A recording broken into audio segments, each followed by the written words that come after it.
Minu uurimisteema on lühidalt öeldes siis need, kes enamikele minu kolleegide küsimustele vastavad eitavalt. Et need, kes pigem ei usu või ei identifitseeri ennast religioossena. Ja ma siis püüan anda sellise hästi lühikese ülevaate, kuidas religioonisotsioloogia paistab mulle niiviisi mõnevõrra kõrvaltvaatajana või hoopis teistsuguse vaatenurga alt. Et mulle tundub, et Eesti religioonisotsioloogia võtab, kui Liina enne siin ütles, et me peaksime nagu midagi ise leiutama, et kui ma vaatan neid kontseptsioone, mis Eesti religioonisotsioloogias on käibel, et need on tegelikult kõik võetud väljastpoolt, et meil on need sellised laias laastus võiks jagada 4 ja siis ühesõnaga see konventsionaalne religioossus, alternatiivne religioon ja vikaarreligioon, et neid tuleks nagu uurida siis sellise normaalse religiooni uurimiseks ette nähtud meetodite abil ja siis on sealt väljaspool see ilmalikkus, mida siis pigem nagu vastandatakse kõigile nendele 3. Ja teine probleem, mis siin juba ka välja tuli, oli see, et meil on küll olemas terve hulk protsente, aga me ei tea päris täpselt, et mida need protsendid tähendavad. Ja kui ma nüüd vaatan seda, näiteks eriti just see viimane raamat, see viimase uuringu raamat, et siis seal tuleb välja tegelikult see, et kuna meil väga paljustki kvalitatiivsed andmed puuduvad, et see, mida inimesed tegelikult ise arvavad, et siis see, kuidas neid andmeid ja neid protsente seostatakse, et seal nagu sellise empiirikaga otsest seost ei olegi, et seal on rohkem nagu selline uurija enda arvamus, mida see võiks tähendada. Ja teine asi on ka see, et kui me vaatame seda eelmise kogumiku autorite nimekirja, et ega seal neid sotsiolooge, kes on seda metoodikat õppinud kasutama, et ega neid ju väga palju ei olegi. Nii et ja puudub ka suuresti selline dialoog nende erinevate tõlgenduste vahel. Ja nüüd sellest, et mida küsitakse, et kui me nüüd vaatame seda, kui palju on kristlasi Eesti ühiskonnas, et siis erineval kombel seda kutsutakse operatsionaliseerimiseks, et erineval kombel operatsionaliseerides neid on võib-olla 4–10%.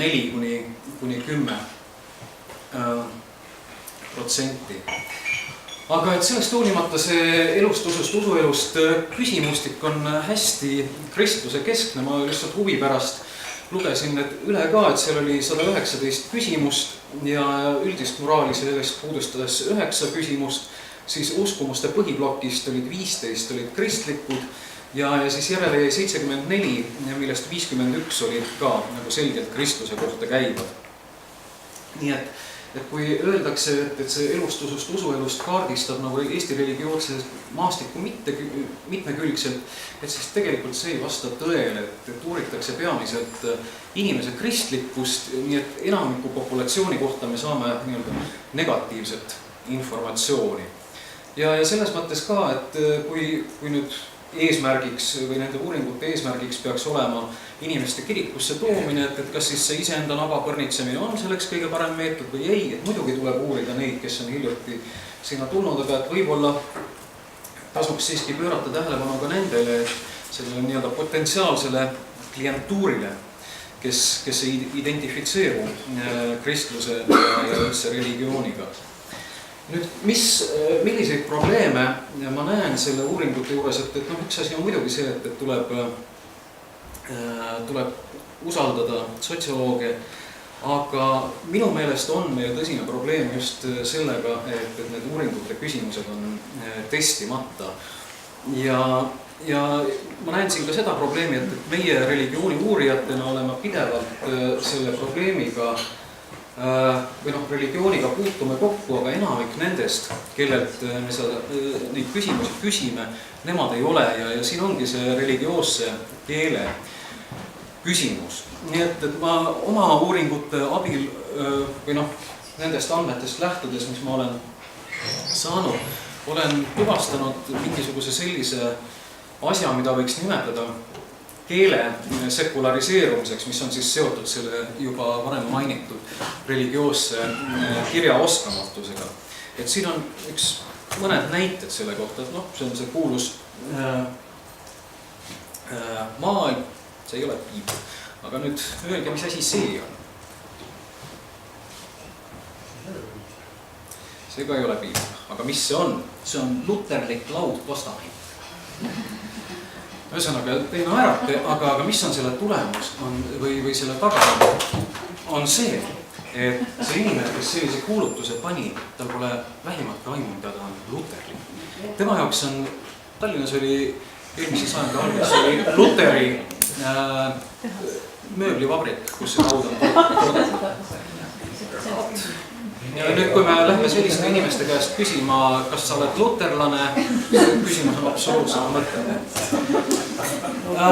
Või siis teine küsimus, ühesõnaga see on nüüd eelmisest sellest küsitlusest väide, et kirik peaks jääma oma traditsiooniliste kombetalituste juurde ja püüdma neid võimalikult vähe kaasajastada. Ja ma siis küsin oma informandilt, et kuidas sa seda kommenteerid. Vaikus. Ma hakkan küsima mõne aja pärast, et kuidas sa seda küsimust üldse mõistad. Ja ta küsib mu käest vastu, et kombetalitus. See ei ole ju see, et mul on kodus lühter, mis on kas küünaldega või elektriga. Ja mina muidugi reageerin selle peale, et väga huvitav küsimus, et äkki seletad nagu täpsemalt, et mida sa sellega mõtled. Ja tema vastab mulle, et mul tekkis seos sõnaga kaasajastama. Elekter on ju kaasajagne. Ühesõnaga, me võime nüüd mängida seda mängu, et ma lasen teil välja nuputada, et mis nagu selle taga on, aga meil kahjuks ei ole aega, ma seletan teile selle ära. Selle inimese jaoks ainukene asi, mis tema jaoks seostus, oli sõna kirik. Et kirikut ta ei mõista mitte organisatsioonina, vaid ainult hoonena. Seega, see, mida tema mõistis sellest küsimusest, oli see, kas kirikuid peaks kaasajastama, kas kirikutesse peaks panema elektri. Ja muidugi oli tema vastus pigem pooldav, muidugi peaks elektri panema. Elekter kirikus on hea. No, et ühesõnaga, kahtlemata religioonisotsioloogia peab usaldama, aga mitte ülemäära. Nii et ühesõnaga, see, mida me küsime, ei pruugi olla meie informantide jaoks üldse mitte hästi aru saada. Et need on sellised eriti silmatorkavad juhtumid, ma ei ütle, et see on absoluutne, aga kui sellised asjad juba minu informantide seas ette tulevad, siis see tähendab seda, et see probleem on laiem. Nii et ühesõnaga, ma olen järeldanud sellest nagu seda, et hästi palju sellest, mida me peame religioosseks, et sellel tegelikult religioosne sisu võib puududa, et kasutatakse religioosset keelt, aga selle sisu enam ei ole religioosne. Nii et me esitame religioosse küsimuse, saame kultuurilise või ilmaliku vastuse ja interpreteerime seda religioossena, aga tegelikult see asi võib olla hoopis midagi muud. Ja nojah, et ühesõnaga selliseid ja samuti ma olen ka natukene skeptiline selles mõttes, et kas see, mida me tajume religioossena meie kontekstis tuleb just ilmtingimata kristlusest või et sellel on kristlik taust või sisu, et see, me praegu võtame selle nagu iseenesest mõistetavana, aga minu meelest seda peaks nagu enne tõestama. Ja nüüd ma näitan teile ühte pilti ja räägin selle juurde loo. Nõukogudeaegne anekdoot. Rabinovitš töötab tehases, kus toodetakse lastevankreid ja kuna tal on endal laps tulemas, siis ta aegamööda näppab sealt neid osi ja kui laps on õnnelikult sündinud, siis hakkab seda kokku panema, aga ühel hetkel läheb murelikult oma naise Saara juurde ja teatab, et no kuidas ka ei püüaks, ikka tuleb kokku Kalašnikov.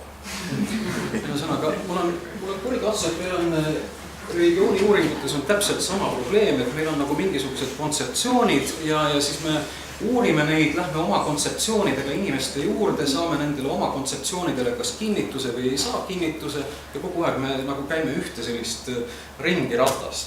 Ja selles mõttes minu ettepanekud järgivad tegelikult hästi palju seda, mis siin täna on juba ka öeldud, et noh, kas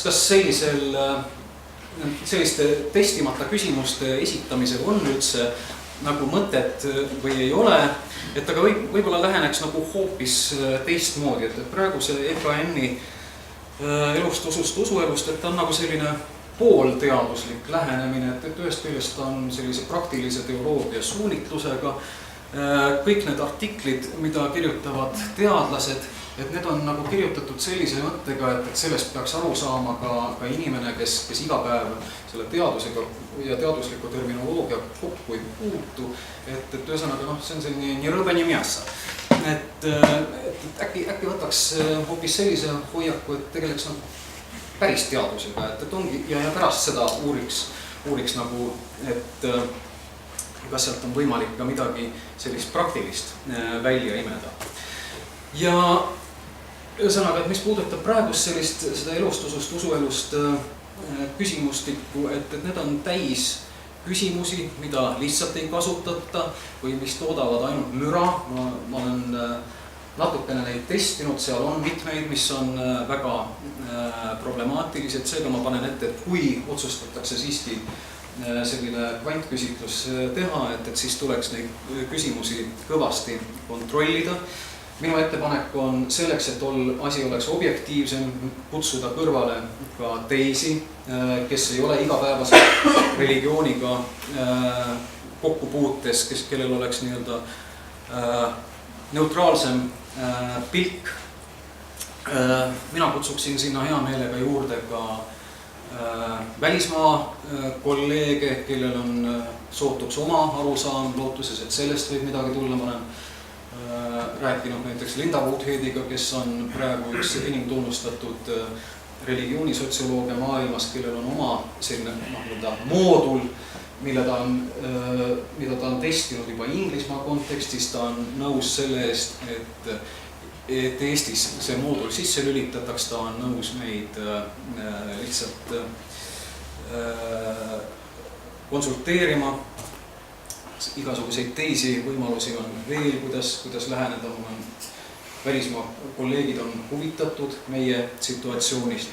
Siis see, mida siin on juba öeldud, et ühesõnaga, kui me praegu läheme nende omade kontseptsioonidega peale ja me saame kas neile vastuse või neid ühesõnaga nii-öelda kinnitus või eitus, et siis tegelikult võib-olla tuleks üldse alustada sellest, et me lähme inimeste juurde ja küsime, et millised kontseptsioonid teil üldse on.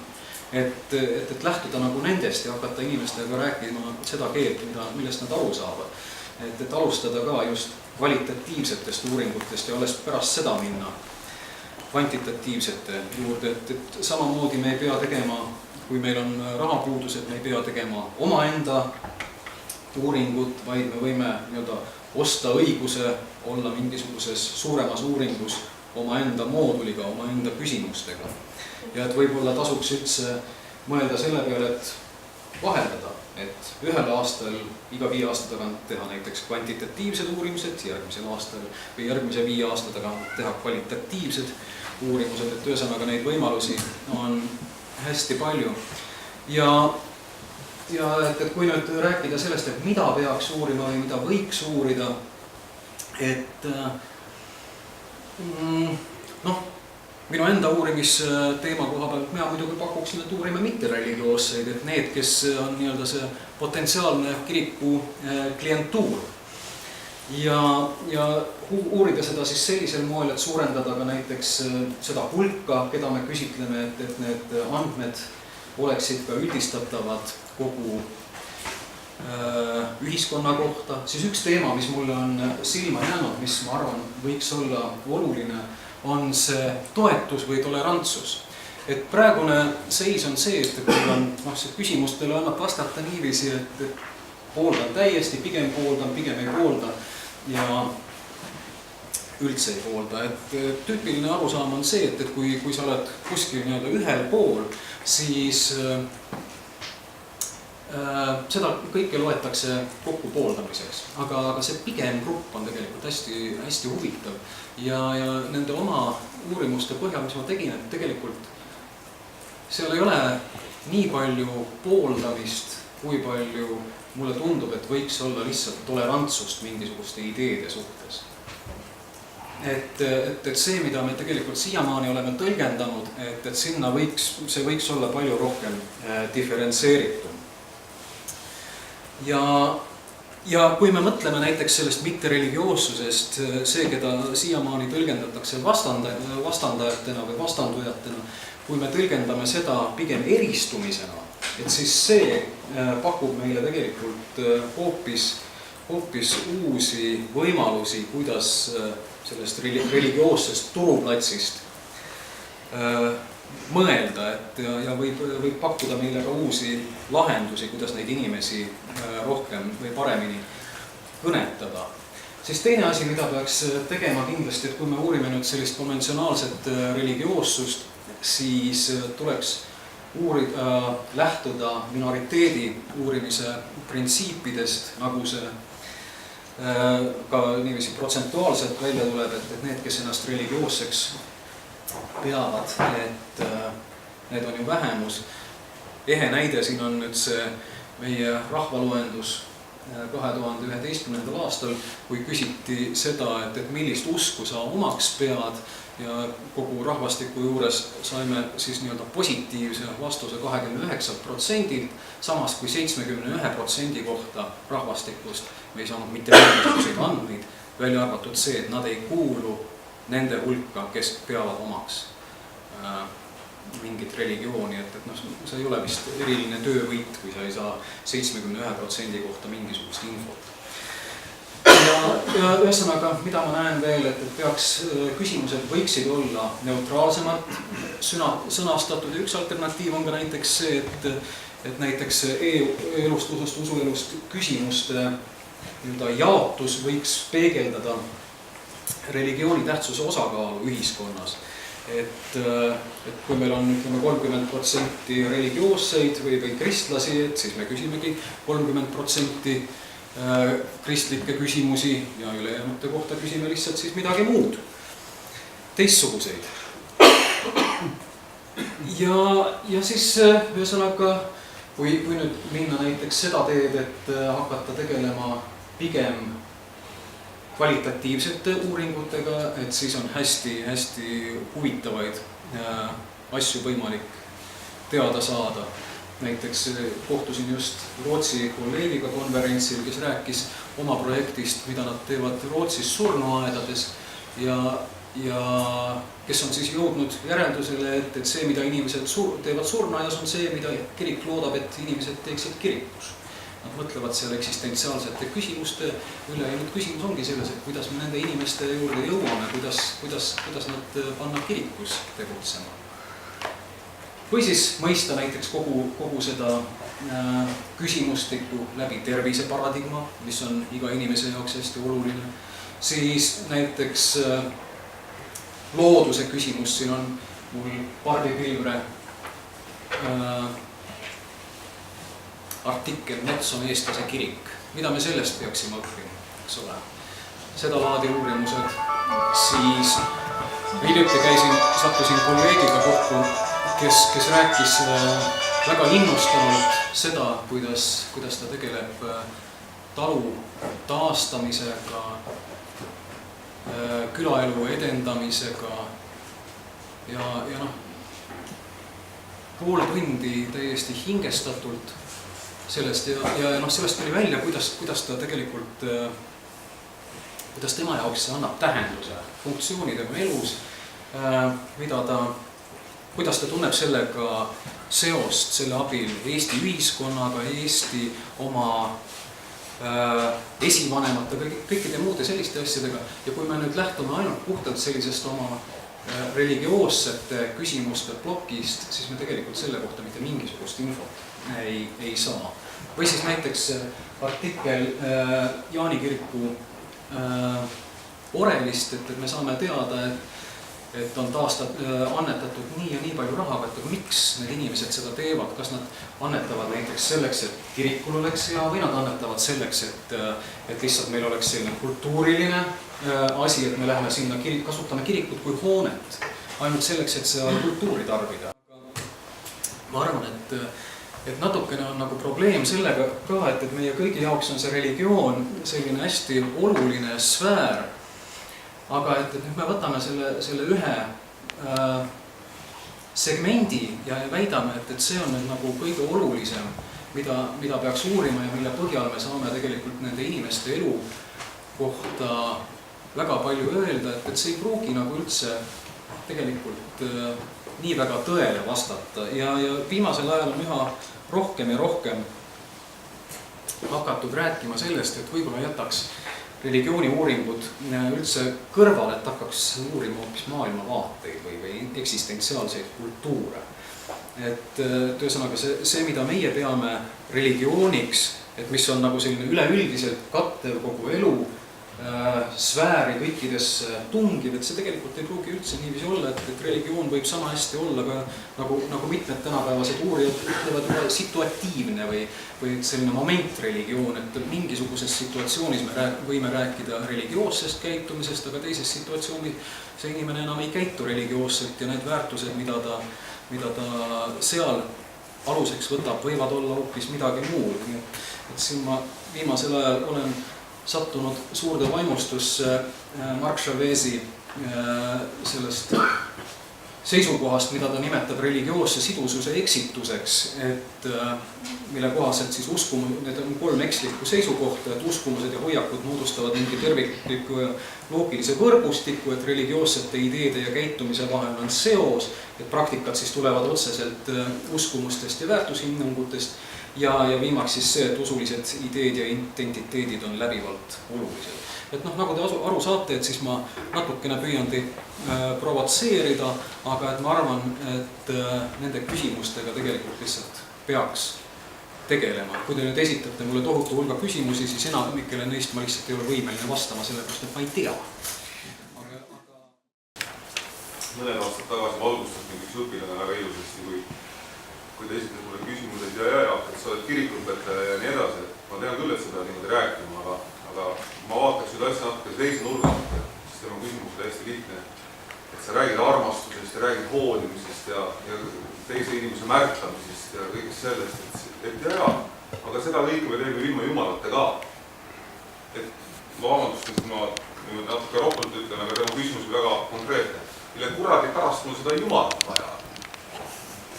Ja oot siis, kui ma jäin nagu selle peale mõtlema, siis mul tekkis küll nagu see küsimus, et et me tahame hoida mingites asjades ilmselt monopoli või me tundub, et see monopol on meie käes, aga tegelikult see ei ole. Et see küsimus just nimelt, et mis me siis ikkagi kirikuna või kogudustena nagu tahame saavutada, et see on ikkagi vägagi ajakohane ja päevakohane ja siin oli see küsimus sellest, et mis näiteks Nõmme koguduse viib täisrahvast ja nii edasi. Need vastused on tegelikult suhteliselt lihtsad, ma arvan, et sageli, ja see ongi see sama küsimus, et kas need vastused on need, mida Kristus õpetab või nii edasi. Nii et see on tegelikult selline hästi keeruline sasikundega, mis lahti läheb, et kus kohas see nagu hakata kinni haarama. Ja et selle noore mehele ma olen tänulik, see on üks põhjus, miks ma seniajani koolis tahan käida õpetama, see sama, et nad hoiavad meelita värske. Suur tänu. Kas sul on midagi ütelda selle peale? Ma olen sellega täiesti nõus. Suur tänu. Tiina Veisterik, palun. Mina kuulasin vaimustusega ettekannet sinna maale, kui tulid need lääne autorid ja nendel on küsimused. Paistis, et nemad nagu uus aja kohaselt püstitavad küsimusi, et religioon ei ole kõik või mitte midagi ei ole rahul, aga mis religioon on, seda ei defineeri, aga religioon on siiski suhe kõiksusliku tõega ja see on niisugune esimese aastatuhande seisukoht. Kuidas kommenteerib? Põhimõtteliselt ma ei saa mitte midagi muud öelda, kui just hetk tagasi oligi see sama küsimus, et aga miks korradi päralt on tarvis jumalat selle kõige juurde. Et tüüpiline arusaam ongi just see, et ühesõnaga, kui inimene otsib vastuseid eksistentsiaalsele või eksistentsiaalsetele küsimustele, siis ta peab seda ilmtingimata tegema läbi religiooni või usu sees. Ei, ta ei pea. Nii, veel Tiina Veisterik ja siis Heinike Pilli. Mina tahaksin nüüd sellele öelda, et on ainulaadne võimalus kaasata teadvustel vastata kooliõpilasele, et selle tõttu on tekkinud metatasa, mis ühendab sekulaar- ja sakraalsfääri läbi teaduse, kes ütleb, et kõige vääriline kogu evolutsiooni suunanud jõud on olemas, seda ütleb siis Jaak Einasto mõttekaaslane Karl Priimak, keda ta mainib oma Tumeline raamatus. Tähendab, on tekkinud metatasand ja dialoogi võimalus ja kooliõpilase saab öelda, et kogu evolutsiooni miljardid aastaid on juhtinud kõige Ristiusus me nimetame teda kolmainu jumalaks, mis annab läbi semiootilise vaatenõuda ainulaadse suhestumistee läbi Jeesuse Kristuse. Matko, mis sa ütled? Ma ütlen selle peale seda, et te vastandasite religiooni ja sekulaarsuse. Selliseid asju nagu religioon ja sekulaarsus ei ole olemas. Need on kunstlikud konstruktid, selleks, et me saaksime millestki rääkida. Tegelikult inimelus, täpselt nagu ütleb Chavez ja paljud teised religiooniuurijad ka, kogu mingisugust sellist kindlat piiri ei olegi, mille me saaksime tõmmata religiooni ja mitte-religiooni vahel. Et see on minu igapäevatöös pidev häda, pidev probleem, ma ei ole sellega üksi, et mis selleks, et kontseptualiseerida, mis see on, mida ma uurin. Et kui me võib-olla suudame natukene seda oma arusaamist religioonist ja mitte-religioonist niiviisi lõdvemaks lasta, et võib-olla see aitab meid kaasa millegi juures. Kui tohib põigata, absoluutselt nii. Konsensus saavutatakse. Ei, Mina olen vabakiriklikust kontekstist, kus inimesed suhteliselt hästi käivad kirikus ja suhteliselt hästi kuulavad, mida räägitakse. Üldiselt suures pildis. Dilemma on see, et kui me püüame uurida, kuivõrd, selle provokatiivsele osale reageerides, kuivõrd see, mis nad ütlevad ja teavad, et see on õige vastus öelda, on tegelikult see, mida nad elavad.